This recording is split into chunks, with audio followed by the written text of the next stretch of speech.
A teenager doing homework vanishes in broad daylight. She sat on her front stoop of her house, and she just disappeared.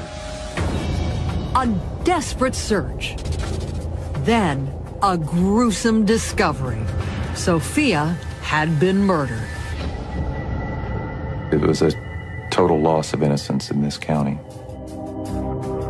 It felt like somebody was reaching down inside your throat, ripping your guts out. We had absolutely nothing.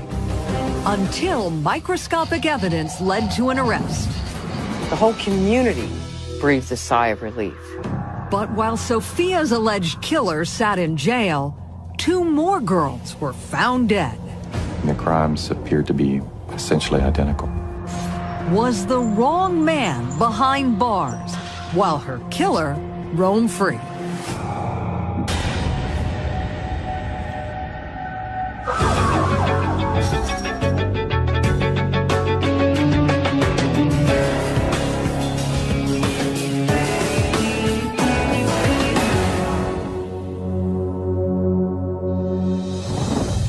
Tonight, we're on the case in Spotsylvania, Virginia, a small community halfway between Washington, D.C. and Richmond. The town became the setting for a terrifying mystery when a teenage girl vanished in broad daylight. Her disappearance was the beginning of a nightmare that would last for years. Spotsylvania was a sleepy little town. The kind of place where children played in their front yards without a care in the world. Violent crime was unheard of. That is, until September 9th, 1996, when police got a call from a frightened mother about her missing teenager. She had disappeared while doing her homework. Her daughter was missing. There was no sign of her. The last time that she was seen, she was on the front porch of her house. Her parents told police a terrifying story. Their 16-year-old daughter, Sophia, had gotten home from school that day and checked in with her older sister inside the house. She fixed herself a snack and went outside to study. She went out and sat on her front stoop of her house to do some homework and perhaps listen to the radio, and she just disappeared, vanished. It didn't make sense that she had just off and left and not said anything to anyone. But again, there could have been that possibility that maybe she did, and she's going to come back. She's going to be, she's going to come back home and everything's going to be fine. As the hours went by,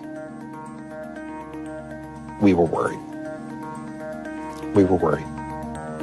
By the time the Silvas called police, they had already checked with all of their daughter's friends, and none of them had seen Sophia. The Silvas were a very close-knit family, and they knew their daughter Sophia very well. When she wasn't at home when she was supposed to be, they knew something had to be wrong. When investigators arrived at the Silva home, what they saw on the porch could have been a snapshot taken on a normal afternoon. The only thing missing from the picture, Sophia. There was no sign of a struggle. Her book bag and open notebook sat undisturbed. It was sitting right at the front door, along with a grape soda, where she was sitting out doing her work. Sophia's sudden disappearance didn't make any sense. She was a responsible girl, loved by everyone who knew her. My wife actually taught her in 4th grade. Now, she was a beautiful child, an excellent child, and a good student. No, it was totally unlike her. She never went off without saying something. She never came home late. She was a very good girl. They knew right away that they had to start looking for her because she was not safe any longer.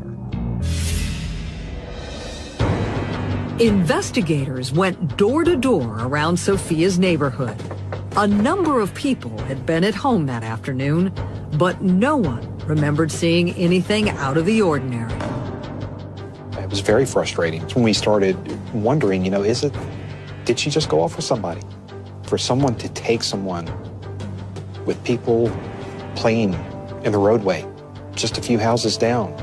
Neighbors out in their yards working. Pam inside the house.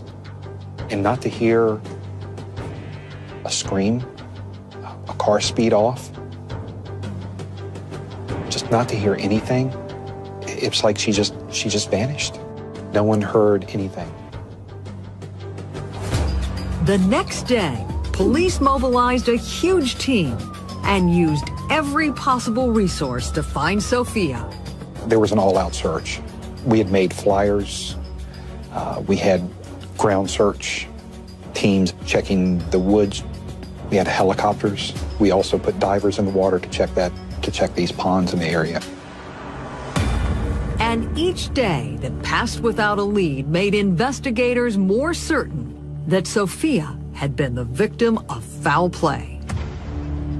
For 5 weeks, law enforcement followed up on leads, chased down clues, looking desperately for poor little Sophia. They couldn't find her anywhere. It felt like somebody was reaching down inside your throat and ripping your guts out. You were spinning your wheels every day. You thought every day, okay, today's gonna be the day. Today's gonna be the day. It was so frustrating because we had absolutely nothing. Then, on October 14th, a call came in from a neighboring county. As workers tried to clear obstructions from a stream that was flooding, they made a gruesome discovery. When they went down there, they found a bundle, and that bundle had painted toenails sticking out of it. And they knew right away it was a person. When Detective Lunsford heard that the body of a young girl had been found, he headed to the heavily wooded creek bed, fearing the worst. I saw a lot of people with their heads down. I saw people shaking their heads. I saw investigators that I've known for years crying. Because we knew that it was going to be her. She was the only one in the area that was missing. And in your heart of hearts, you just knew. You knew. Sophia's body had been found, wrapped in a blue moving blanket and tied with rope. It had been dumped in the creek weeks before. When the police found Sophia's body, they realized right away from the way her clothes were on her body that although she was completely dressed, she had been disrobed and redressed after she was dead. She'd been then wrapped in a blanket, like a moving type of blanket, and tied together with rope. Her body was just discarded off the road just a few steps in this messy water place. Dental records confirmed what investigators already knew. The victim was 16-year-old Sophia Silva. The medical examiner couldn't determine an exact cause of death because her body was so badly decomposed, but he gave detectives a time frame for her murder. The medical examiner came to the conclusion that she had been there at least 4 weeks and up to 5. So it was very possible that she'd been held captive for a day or two, but certainly nothing more. Detective Lunsford now had the grim task of breaking the news to Sophia's family. When I pulled up, I didn't have to say anything. Everybody just started embracing each other. Sophia was dead, the victim of a sadistic killer. Detective Lunsford had known Sophia and her family for years, but now he had to put aside his personal feelings and hunt down her murderer. I had to make a decision to bury that emotion. Just get rid of that emotion and do what I needed to do to find the person that killed her. That's what I focused on. Now it's game time.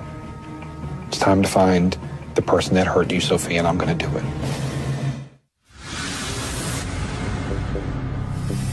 Detectives went back to the beginning, to the day Sophia disappeared, looking for clues. There had been no evidence of a struggle, and no one heard a scream, including her sister Pam, who was inside the house. Investigators believed it was possible that Sophia may have willingly left with her killer. Because Pam didn't hear anything, because no one else heard anything, maybe she knew this person. So, we start looking, you start close to home and you work your way out. Investigators interviewed Sophia's family and were able to quickly rule them out as suspects. When they went door to door questioning neighbors, one name kept coming up: Carl Rausch. The 44-year-old handyman had a criminal record and lived down the street from the Silvas. He had a negative reputation in the area. He was known to drive around the neighborhood in an old van and kind of leer out the windows at girls and children. Several neighbors told police they had seen Rausch talking with Sophia just days before her disappearance. We started looking at Carl Rausch, who lived down the street, basically getting information from the person that he was living with, giving us information that he had seen Carl talking to her. He had seen him, as she would, walk in the neighborhood, he'd seen her talk to her. And then when we started talking to Mr. Rausch, he's like, I've never seen him before in my life. I haven't talked to her. But we lived 4 houses down. You mean to tell me as she's walking down the street that you've never seen her before? Detectives asked him to come to the station to take a lie detector test. He refused. But investigators were able to obtain a search warrant for his vehicle. I took carpet fibers from the car. I took hair from the car. And there was also like some purple flakes that was in the carpet. Investigators believe the purple flakes may have come from the purple nail polish that Sophia was wearing. They hoped the fibers would be a match to the ones found on Sophia's body. The evidence was sent to the crime lab in Richmond to be analyzed. They took those items from her and the items that I collected and examined them for comparison. Detectives then went to the apartment where Rausch had been living at the time of Sophia's abduction. There were similar type moving blankets that were used that Sophia had been wrapped in, and also some twisted, almost like a hemp type rope. For investigators, it was all starting to add up. Then, Detective Lunsford got the call he had been waiting for from the Virginia Crime Lab. I'll never forget that call. The examiner called me. She said, I've got good news. I was like, okay. She said, all the items match. We were like, here it is. We're done. We're done with this person being able to ever hurt another girl in our county. We've got him. As far as investigators were concerned, it was a slam dunk. They had their killer. Carl Rausch was indicted for the murder and abduction of Sophia Silva. As prosecutors began to build their case against him, Rausch was picked up and placed in jail on an outstanding warrant. He jumped bail on a felony shoplifting charge, and he pleads guilty to that charge and signs up for a year in prison without parole. He was arrested, but on another lighter charge. They didn't immediately charge him with murder because they didn't have to. They could keep him locked up on this shoplifting charge while they investigated and made sure they had enough evidence to convict him. With the presumed killer behind bars, Spotsylvania once again began to feel like a safe place to live. When Carl Rausch was put into jail, the whole community breathed a sigh of relief. I believe the community felt a lot of relief that this person had been caught, or we knew who this person was, we knew who was responsible, and they wouldn't have to worry about this person hurting their child. So there was a lot of relief. A lot of happy investigators at that point. But that relief wouldn't last long. On May 31st, 1997, a call came in from a man named Ron Lisk. His 15-year-old daughter, Kristen, and 12-year-old daughter, Katie, were nowhere to be found. 2 girls, 2 sisters were missing. Not that far from where Sophia had been abducted from. But both sisters were gone. No trace. Vanished, just as Sophia did. Their father had come home to find their school books in the yard, the front door open, and a glass of chocolate milk on the counter. Both girls had gotten home from school. The alarm to the house had been deactivated. Kristen liked chocolate milk. She had made a glass of chocolate milk. She had changed her shirt from the shirt that she wore to school. And they had placed a water hose into the pool, and that water was running still in the pool when the deputies arrived on the scene to take the missing persons report. Other than the fact that his daughters were missing, nothing else seemed out of place. There were no obvious signs of an abduction. When Detective Lunsford arrived at the scene, he had a sick feeling that he was experiencing deja vu. Nothing again, just like Sophia's case. Nothing in the grass. Nothing damaged inside of the house, like there would have been, some type of struggle inside of the house. There was just no evidence. Again, the 2 of them vanished. Once again, the Spotsylvania County Sheriff's Department mobilized an all-out search for the girls. It was ground searches, air search, passing out information. We were going right back to what we had done with Sophia. The police responded right away and took it very seriously. Not only did they have a previous abduction on which to base the seriousness of this case, but these 2 girls were a little bit younger, and it was 2 of them at once. 5 days later, highway workers repairing a bridge 40 miles away made a shocking discovery in the water below. Some highway workers were down in the area of this bridge just outside of Spotsylvania into Hanover County. It's a bordering county of ours. And said that they had found, at first they said it appeared that there was 2 mannequins in the water. When deputies got out there, it was clear that it was 2 young girls. The bodies were identified as Kristen and Katie Lisk. At the medical examiner's office, they discovered fibers and hair on both of the bodies. For investigators, the crime was too eerily similar to Sophia Silver's murder to ignore. Young girls from the same town, around the same age, taken from their front yard after school in broad daylight. No screams, no signs of a struggle, no witnesses. The crimes appeared to be essentially identical. The 2 girls were abducted from their homes suspiciously. They just vanished. Their bodies were dumped in water, wrapped in a similar fashion. The way that this happened, with them, the 2 of them, all of a sudden just vanishing. Again, there no evidence, no sign of a struggle. Nobody heard anything. There was a neighbor next door to where they were taken from. That person was outside of their home, didn't hear any screams, didn't hear any cars.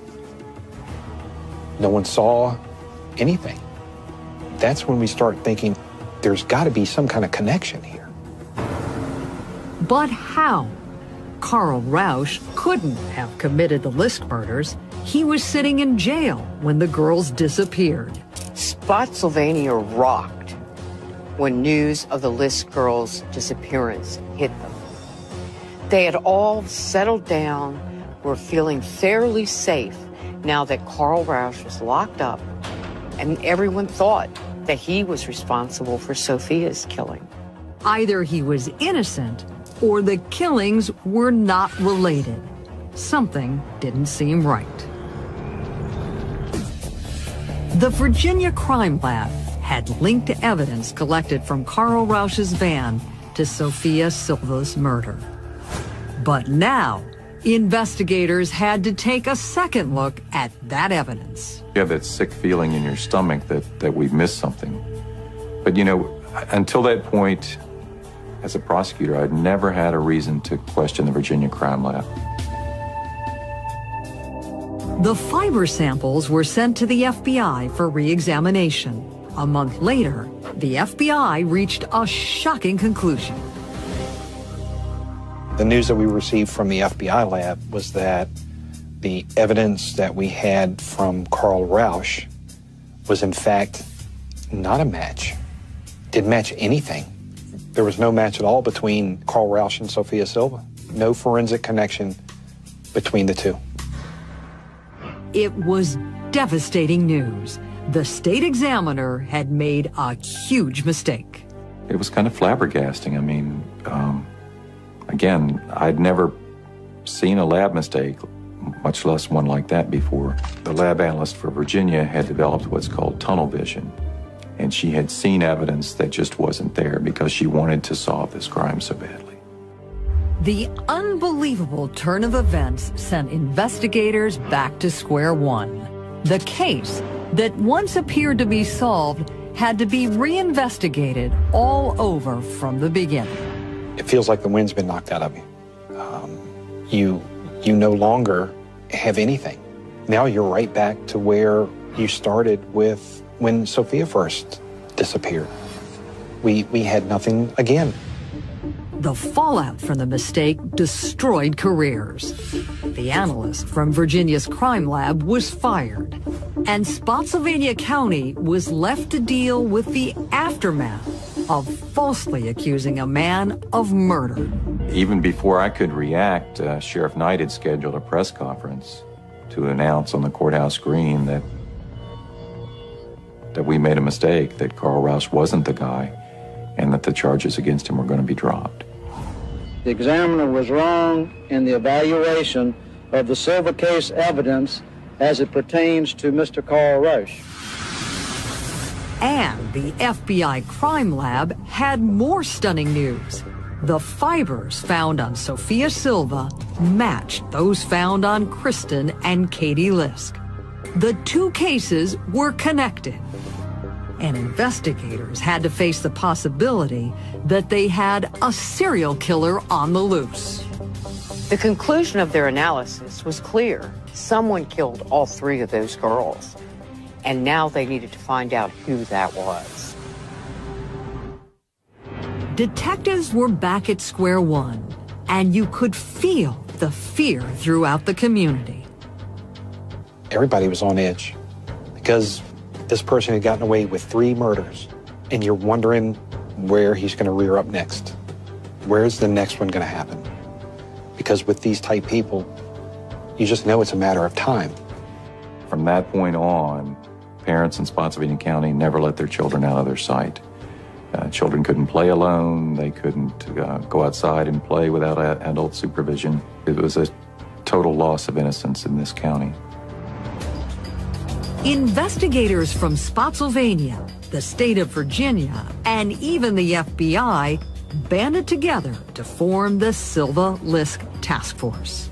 Police followed lead after lead after lead, and none of them went anywhere.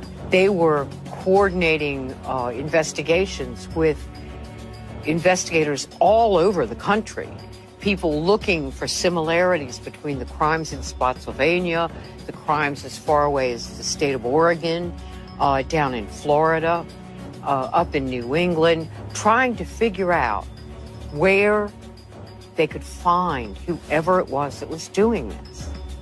That person that we knew we were dealing with was a calculated serial killer. And he was cunning. He planned. He calculated things. He wasn't stupid. and he wasn't going to do anything stupid. He knew what he was doing, and he was good at it. As the months turned into years with no arrests, Detective Lunsford began to accept the terrible truth. The killer would never be found unless he struck again. I thought, you know, this guy, he got away with it. He got away with it, and what's going to happen next? Where's the next victim going to be? 5 years later, and hundreds of miles away in Columbia, South Carolina, the Lexington County Sheriff's Department received a call. A 15-year-old girl had disappeared from her friend's front yard. Her name was Kara Robinson. The friend told police that Kara had offered to water the plants in the yard while she got ready for their day at the lake. But when the friend came outside, Kara was nowhere to be found. She couldn't see Kara anywhere. But what she did see was that the hose was laying there in the flower bed. That's when she started to panic, and she contacted her mother right away. Of course, her mother then contacted Kara's mother to try to find out what happened to Kara. And nobody knew, so they called the police. When police arrived, they found no evidence of a struggle and no sign of an abduction. But they did find a witness, a neighbor who had seen Kara talking with a man. Another gentleman in the neighborhood said that he'd seen a car, described the man who got there with the car and talked to Kara, and he felt like Kara had voluntarily gotten into the car. Kara's mom insisted her 15-year-old daughter would never get in a car with a stranger. She knew her daughter was not a runaway. She knew her daughter had not done anything wrong. She knew somebody had kidnapped her daughter and was holding her against her will. As the hours began to pass with no sign of Kara, she was officially listed as a missing person in Lexington County. That night, there was a lot of worry. There was dying hope, and the police were beginning to think about the serious possibility of foul play. And as the night wore on, the hopes of finding Kara Robinson alive began to fade. But Kara Robinson was still alive. She was trying to survive a nightmare that began when she was outside her friend's house watering the plants. Kara still remembers every detail of that day like it was yesterday. I noticed a car on the way out of the neighborhood. It's a Trans Am. I was like, God, I like that car. I wish I could have one like that. And didn't think anything else about it. When the car circled back and pulled into the driveway, Kara wasn't at all suspicious. When the driver got out, he appeared to be perfectly normal. He was just your average, everyday guy. He was, you know, clean cut. He had on a baseball cap, but it wasn't pulled down low over his eyes. Just normal, everyday, middle-class, white American male. Just nothing scary about him. Kara says the man approached her and asked her if her parents were home. He walked over to me. He kept a respectable distance away from me. He came up to me. He had some magazines in his hand, and he said, "Hey, I'm trying to distribute these pamphlets and these magazines to some people in the area. And are your folks home?" I said, "Well, this isn't my house. This is my friend's house." And he's like, "Okay, well, what about her parents? Are her parents here?" And I said, "No, her mom's at work." The man moved alongside of her and pulled out a gun. And he came around with a small weapon and told me not to make any noise. He said, "If you scream, I'm going to shoot you." It was a very small gun that he could pretty much conceal in his hand. He said, "Don't struggle, don't fight, don't make any noise. I'll shoot you." And he said, "Walk with me to my car." And I walked with him to the car. Kara says she considered running or fighting, but I thought several times throughout the incident about doing something, but it always came back that he could probably overpower me. I was much too small to fight him. Carefully concealing his gun, the man led Kara to his car. Everything was happening so fast, she didn't have time to react. He opened the driver's door and put the seat forward, and I saw into the back seat. In the back seat, there was a large Rubbermaid container. He said, "Get in." I said, "Where am I supposed to go?" He said, "Get in the container." So I got in the container. Kara followed the man's instructions and braced herself for what was about to happen. I knew that he had intentions of kidnapping me and keeping me. I had a pretty good suspicion, people don't kidnap young girls to take them to the park or, to do anything nice.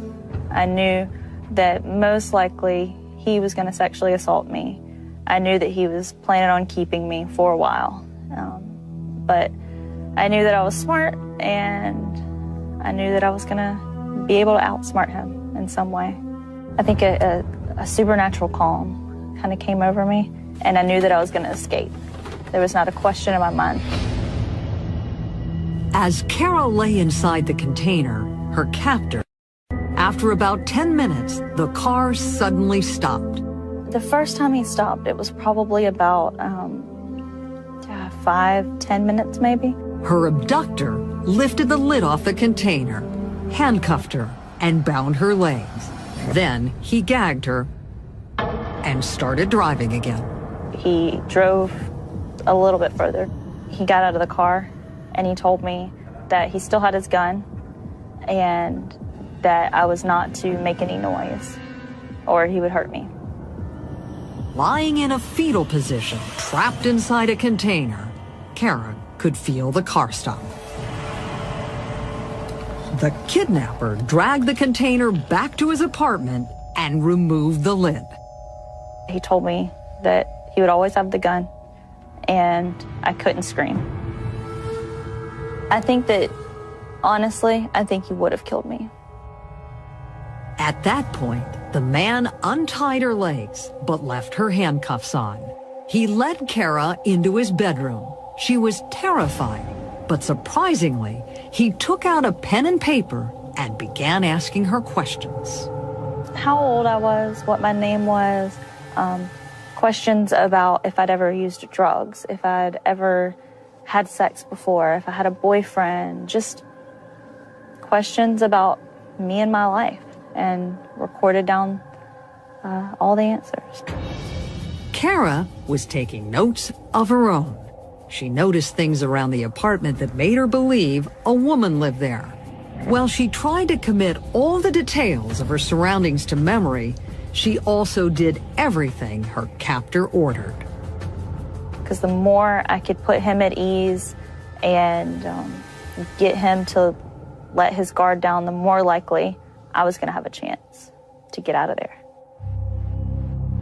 After Kara's attacker was done with his questions, he repeatedly raped her throughout the afternoon and evening. He attached her to the bed with handcuffs. He also tied one of her legs with a rope to the foot of the bed. He then lied down next to her and went to sleep. Kara was emotionally and physically drained. The strain was unbelievable. And I started really just having a full-on anxiety attack. Couldn't breathe. Just out of nowhere, my heart was pounding. And I'm sure I was crying. All of that combined with the physical and psychological, emotional exhaustion that I felt, I did eventually fall asleep. Several hours later, Kara awakened to her abductor lying next to her. I woke up and he was still asleep. I could hear heavy breathing. There was a little bit of light coming through the window, very early morning light. And I knew there was not going to be any time that his guard was lower than it was at that point. and I knew this was it. This was the time to go. Amazingly, Kara was able to slip her tiny wrist out of the handcuff. With her free hand, she tried to unhook her leg, but then her captor stirred. I stopped what I was doing again and listened. And he was still breathing heavy, still asleep. So I kept on going. Eventually, I was able to unhook my leg from the bed, and at that point, slowly slid out of bed. Once out of bed, she found her shorts and one of her attacker's t-shirts. Quietly, she moved towards the front door, but when she got there, the way out was blocked. Front door was kind of in an alcove, and inside of that alcove was a coat closet. That rubber container, plastic container, was sitting in the alcove, and things were kind of falling out of the closet, so it was blocking the doors. Kara knew it might be her last and only chance at survival. I kind of steeled myself and took a deep breath and said, "This is it. This is the time." I knew every single thing that I had to do was going to make noise. I was able to push the vacuum cleaner that was hanging out of the closet into the closet and open the door all at the same time. And so I did all of that and ran. She ran for her life through the parking lot in front of the first car that she saw. There were two men in the car, and I ran out in front of the car, and they stopped. I went up to the passenger side, and I said, I was kidnapped, I was sexually assaulted, I still had the handcuffs hanging from my wrist. I held them up while I was talking to them and showed them to them, and they said, "What do you want us to do? What should we do?" She pleaded with them to take her to the nearest police station. But before they left, Kara pointed to the apartment she had just escaped from and said to the men, "Remember that door." The men drove Kara to the Richland County Sheriff's Department to tell her terrifying story. She's got handcuffs on her. You can tell something's going on. And she tells us that she's been kidnapped and sexually assaulted. As the investigator began interviewing her, she recounted every detail of the 18 hours spent with her kidnapper. It was like memory dump. I had to get everything out. So I remember this. And he's writing it all down. I had the handcuffs. I had the leg restraint still on my leg at that point. I don't think they had any choice but to believe me. We were just totally amazed that she was able to go through what she did, and the survival instincts and that will that she had within her to escape and to play him. She realized what she had to do to survive. All the time she's planning, how am I going to escape? What am I going to be able to do? That was the survival instinct that she had, and it worked. And when the moment came that she had an opportunity to escape, she did it. Investigators found the missing persons report Kara's mother had filed the night before and immediately notified her that her daughter was safe. I heard her on the phone. He said, "Miss Robinson, we have your daughter." And I could hear her on the phone. I could hear her say, "Kara, you have Kara?" And I could hear her voice. It's just filled with more emotion than I've ever heard in anyone's voice. And I knew at that point that I'd done it, that I'd gotten away. Police focused on finding Kara Robinson's abductor. The men who had rescued the 15-year-old told investigators they had found Kara in the parking lot at the Crossroads apartment complex. Detectives brought Kara back there, hoping she could tell them which apartment she had escaped from.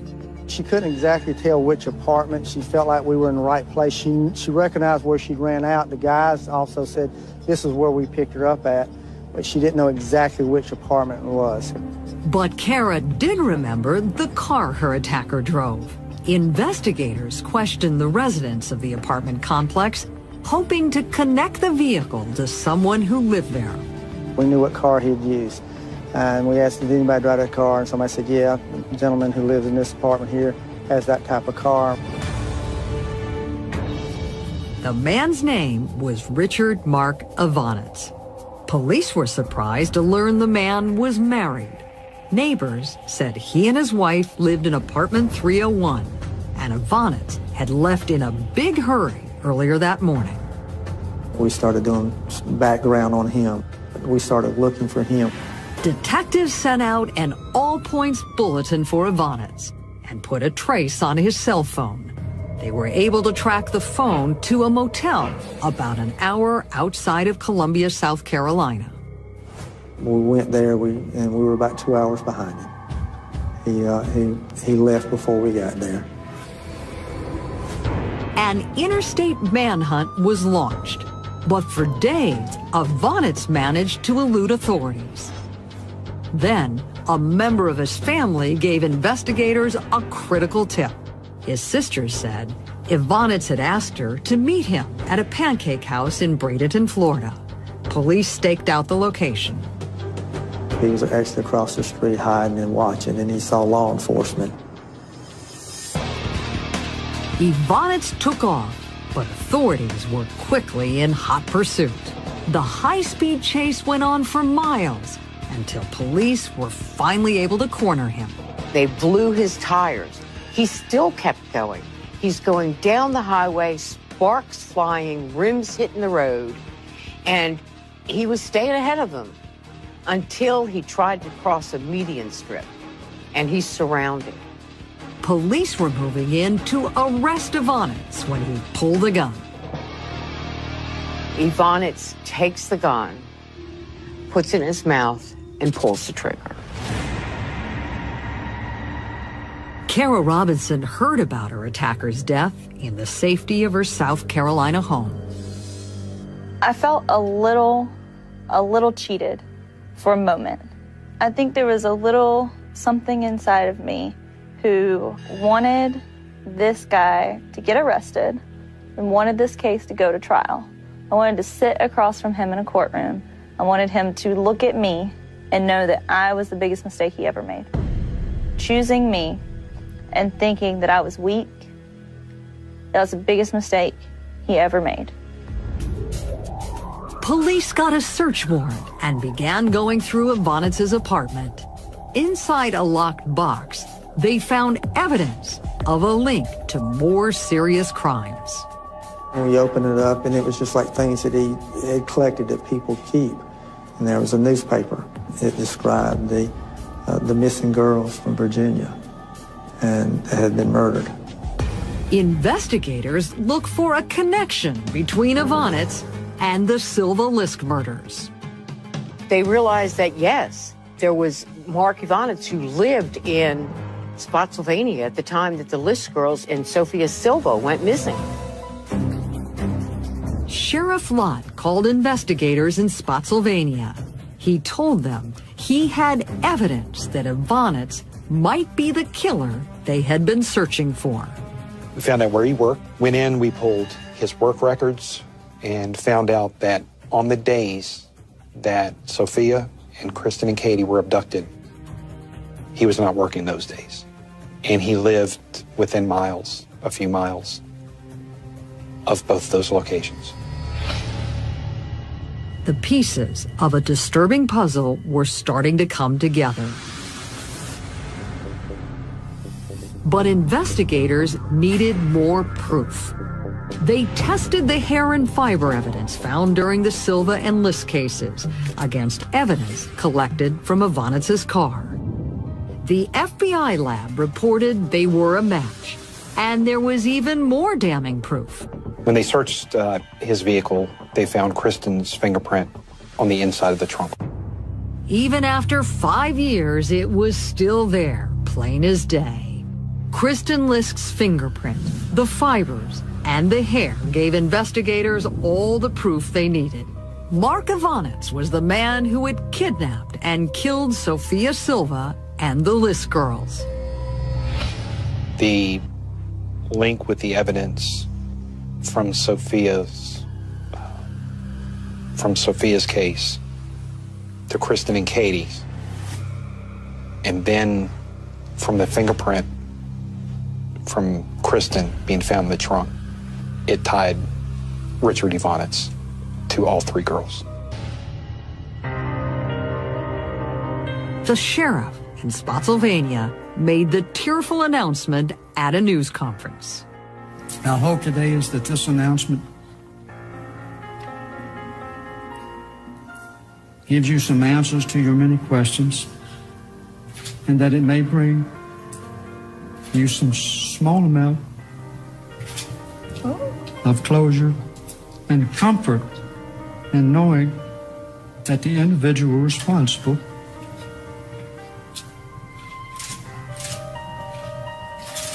has been identified and is no longer in a position to harm anyone. Spotsylvania's long nightmare was finally over. Kara Robinson's courage in the face of a terrible assault had brought Evonitz's killing spree to an end. There's some very special people in the world that you have contact with, and she's one of those. It's just what she was able to accomplish. You know, you don't see adults be able to do this, and here she is, a 15-year-old young girl who just the courage and the will to survive that she had, it just made her special. Even though it had killed itself, he could have still had control over her the rest of her life if she would have allowed it, and she didn't. From day one, she was not going to let him take her life away. But Kara refuses to see herself as a heroine or a victim. She has become a police officer and believes her story can show others how to overcome the traumas of violent crime. I think a survivor, that is a word that says something happened to you, but you were strong enough to overcome it. I'm going to take that bad thing that happened, and I'm going to take the positive away from it. I'm going to take it, I'm going to learn, I'm going to grow, I'm become a stronger person. I'm going to become a better person because of what happened to me. Kara doesn't believe Mark Evonitz abided by the law during the 5 years between the List murders and her abduction, and fears he may be responsible for other unsolved crimes. She hopes that going public with her story convinces anyone with any information about other attacks to contact police. Join us next time when we're back on the case. Heard anything.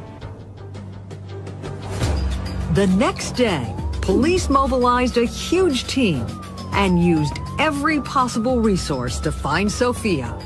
There was an all-out search. We had made flyers. We had ground search teams checking the woods. We had helicopters. We also put divers in the water to check these ponds in the area. And each day that passed without a lead made investigators more certain that Sophia had been the victim of foul play. For 5 weeks, law enforcement followed up on leads, chased down clues, looking desperately for poor little Sophia. They couldn't find her anywhere. It felt like somebody was reaching down inside your throat and ripping your guts out. You were spinning your wheels every day. You thought every day, okay, today's going to be the day. Today's going to be the day.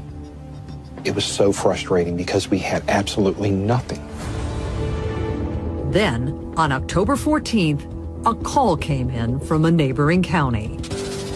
As workers tried to clear obstructions from a stream that was flooding, they made a... Sophia's sudden disappearance didn't make any sense. She was a responsible girl, loved by everyone who knew her. My wife actually taught her in 4th grade. Now, she was a beautiful child, an excellent child, and a good student. No, it was totally unlike her. She never went off without saying something. She never came home late. She was a very good girl. They knew right away that they had to start looking for her because she was not safe any longer. Investigators went door to door around Sophia's neighborhood. A number of people had been at home that afternoon, but no one remembered seeing anything out of the ordinary. It was very frustrating when we started wondering, did she just go off with somebody?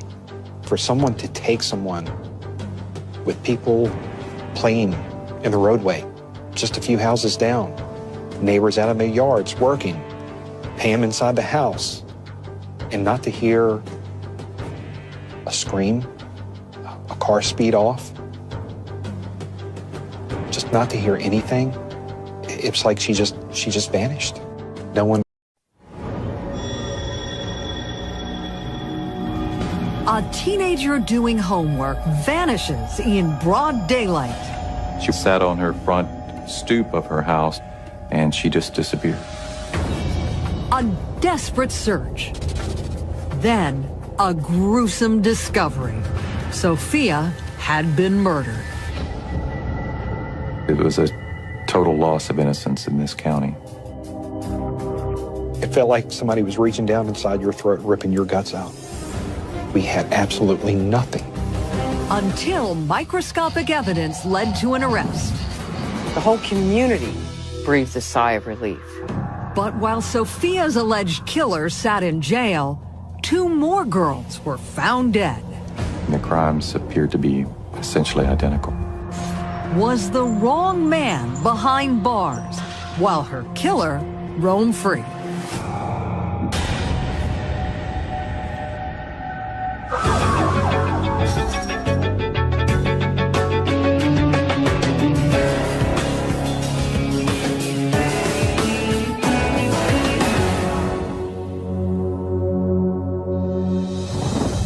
Tonight, we're on the case in Spotsylvania, Virginia, a small community halfway between Washington, D.C. and Richmond. The town became the setting for a terrifying mystery when a teenage girl vanished in broad daylight. Her disappearance was the beginning of a nightmare that would last for years. Spotsylvania was a sleepy little town. The kind of place where children played in their front yards without a care in the world. Violent crime was unheard of.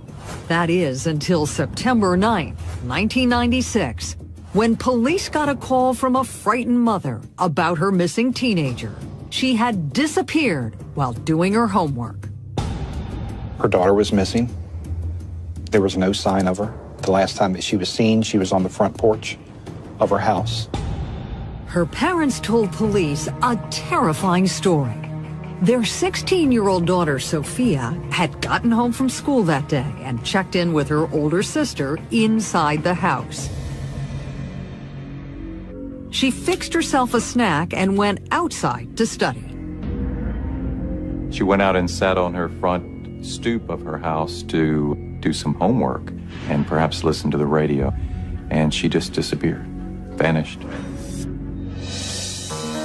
It didn't make sense that she had just off and left and not said anything to anyone.